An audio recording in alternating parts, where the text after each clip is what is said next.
Сәлеметсіздер ме? Мен Құттымұратова Балзия Маратқызы Ыбырай Алтынсарин атындағы Рудн әлеуметтік-гуманитарлық колледжінің бастауыш білім беру мамандығының 4-ші курс студенті боламын.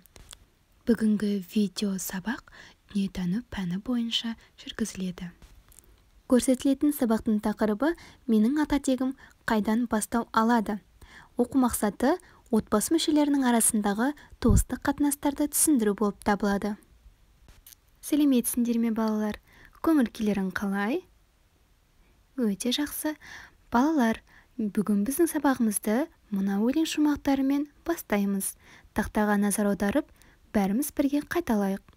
Ашық аспан болсын, әр күніміз біздің сәттілікке толсын. Дүниетану пәнінен білмегенді білейік, үйренейік, күлейік. Жарайсыңдар. Ал енді оқушылар, біз сендермен қазір қызықты ойын ойнайтын боламыз. Ойынның аты сұрақты доп деп аталады. Менің қолымда доп бар. Қазір осы допты өткен тақырып бойынша сұрақ қою арқылы кез келген оқушыға бағыттаймын. Ал ол оқушы допты қағып алып сұраққа жауап береді, және де келесі оқушыға сұрақ қою арқылы бағыттайды. Сұрақтар өткен тақырып бойынша болуы керек. Мысалы, туыс деген ұғымды қалай түсінесің?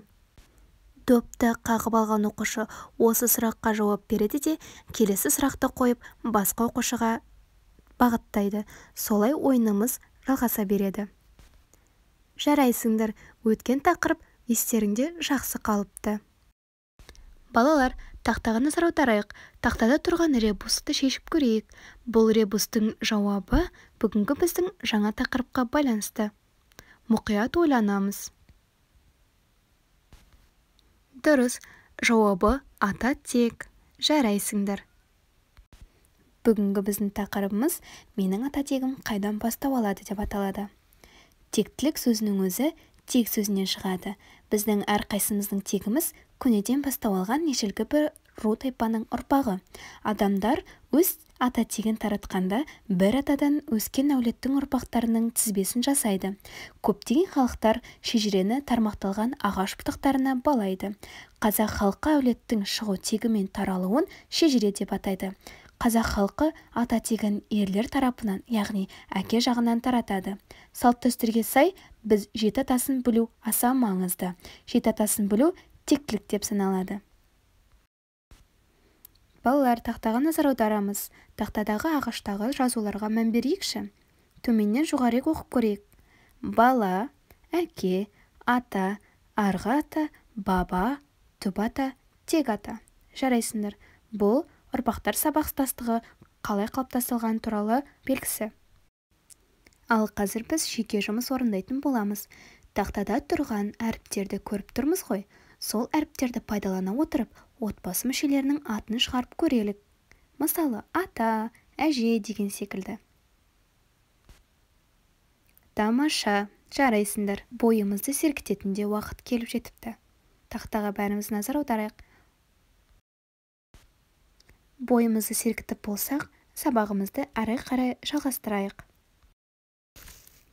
Ал енді балалар, біз жұптық тапсырма орындаймыз.